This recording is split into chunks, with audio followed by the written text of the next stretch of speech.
a nation that's been torn. God hears your painful cries.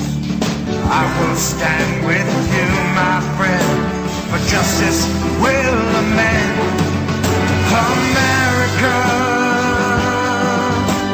America. Welcome to another edition of Outside the Box, where we think outside the box. I'm Jeff Nyquist, your host. It's very important for us to understand today who our enemies are and who our friends are, in political terms especially. And as Americans, we should understand one thing. The communists are our enemies. Communism is inimical to our way of life. Communism is destructive of the capitalist economy, of freedom of speech, freedom to buy and sell. Communism is anti-civilization. It is against all of the things that our ancestors believed and built through their toil of the centuries. Everything that we have today and enjoy today could be destroyed if we became a communist state.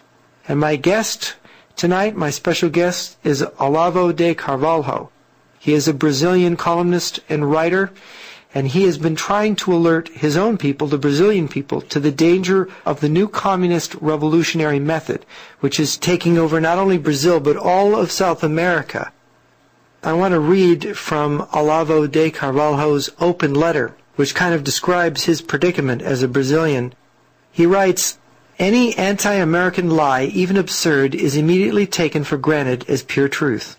And here he's talking about the kind of culture that the Marxists will create. And he continues, "Any pro-American word I write is immediately explained as the deed of a professional liar sponsored by Wall Street. My personal situation is the best symbol of the Brazilian state of affairs. Hundreds of powerful non-government organizations have millions of dollars, even from Ford Foundation, to spend in anti-American propaganda.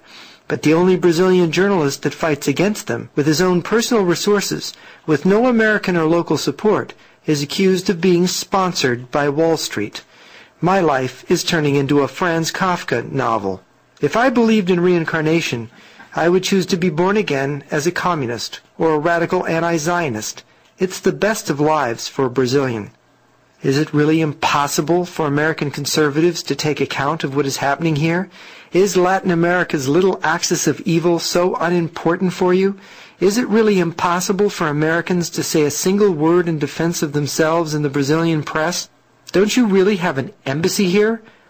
Or are you too busy pampering Lula, that's the president of Brazil, to have the time to do something good for the United States?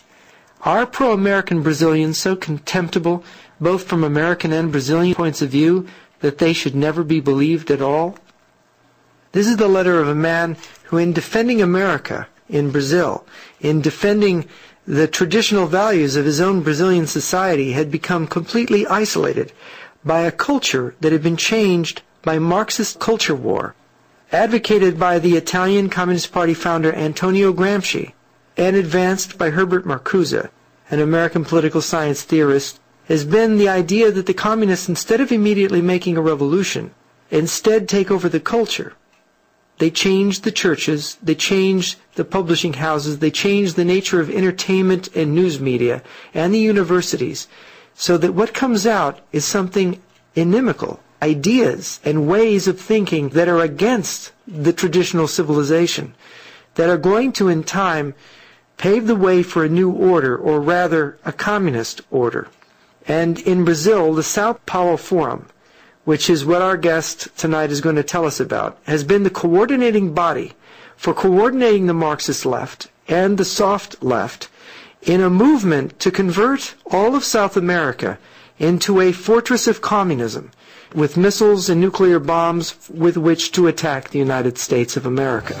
And I've got with me my special guest, Olavo de Carvalho, philosopher, author, columnist, broadcaster. He's from Brazil, and he has moved to the United States. Welcome to the show, Olavo. Thank you so much. People don't realize how courageous it is to stand up to leftist opinion when all of the people around you are leftists, when your country itself is taking leftist anti-American positions, and you, sir, have stood up for the United States in your country, Brazil. And tell us a little bit about that. Yes, for many years I have been the only conservative columnist in Brazilian big media. And because of that, I received death threats almost every day. So at last I got tired and came to the United States. Yeah. You know, it's funny, the intellectuals that are produced by universities, not only in the United States, but in other Western countries, there's just a lot of Marxists, there's a lot of people left of center, and there's a lot of anti-Americanism. Yes, in Brazil this is even worse than the United States, because here you can say that the left dominates most of the universities, but in Brazil they dominate all the universities. That's terrible. Well, perhaps you can tell our listeners a few things about Brazil so they'll understand the importance of Brazil and its previous relations with the U.S. Okay. Well, Brazil is a very large country with 180 million inhabitants, and it is usually the leading nation in Latin America. You know, the former American ambassador to Brazil, Lincoln Gordon, he used to say, wherever Brazil goes, Latin America will go too. Then Brazilian and American relations have been usually good, except for 4 short periods during the military dictatorship when the Brazilian president, General Ernesto Geisel, followed a nuclear policy that was directly opposed to America's guidelines. Except for this period, the relations were very, very good all the time. Now there is a little difference. Interesting. Does Brazil continue to be a reliable ally of the United States? Yes, the Brazilian governing party follows a double-face strategy in its relations with the United States. In the economic field, it sides with the United States in order to keep a regular amount of American investments flowing to Brazil. But in the political field, it supports every anti-American initiative, like the World Social Forum or the Venezuelan Revolution or the Colombian guerrillas. When George W. Bush went to Brazil last year, he and Brazilian President Lula were exchanging smiles in the presidential palace, while around the block, the governing party, Lula's party itself, acting under Lula's authority, the largest anti-American rally ever seen through all Brazilian history. Bush chose to ignore the second part of the show and came back to the United States boasting that American relations with Brazil had never been better. Moreover, Lula was founder and for 16 years the president of the large and most powerful anti-American organization in Latin America, the so-called São Paulo Forum. Mr. Bush also chose to ignore the very existence of this organization. There is a second aspect here. Lula's double-face policy concerning the United States expresses, however, a deeper layer of strategic dualism.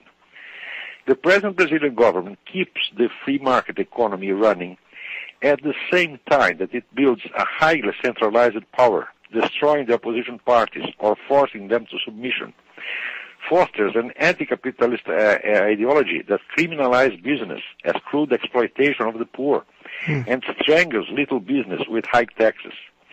The final outcome of all this is that businessmen have no political power anymore. They depend on the government for their survival. Even the conservative businessmen have to make huge donations to the leftist parties because otherwise credit will be denied to them by the official banks and their companies will be subject to fiscal harassment. The Brazilian government uses capitalism as a tool to build socialism and good commercial relations with the United States as a means to fund anti-Americanism. Now, the Brazilian government is supporting the communist insurgency in Colombia and the revolution in Venezuela led by Hugo Chavez. Yes, extraofficially it has been giving support to the Colombian communist drug dealers for many years, protecting them. And this is President Lula da Silva's policy, or it's something he's doing in an underhanded way? It's his own policy. He knows what he's doing. Yes. And what is this? Because he was the founder of the São Paulo Forum, and the FARC, the Colombian narco-guerrillas, are members of the São Paulo Forum, which is the strategical coordination of Latin American communist parties. This is very... So the FARC has been submitted to the Lula's authority for 16 years. So the Sao Paulo Forum is the coordinating body for the communists in South America. Yes, that is it.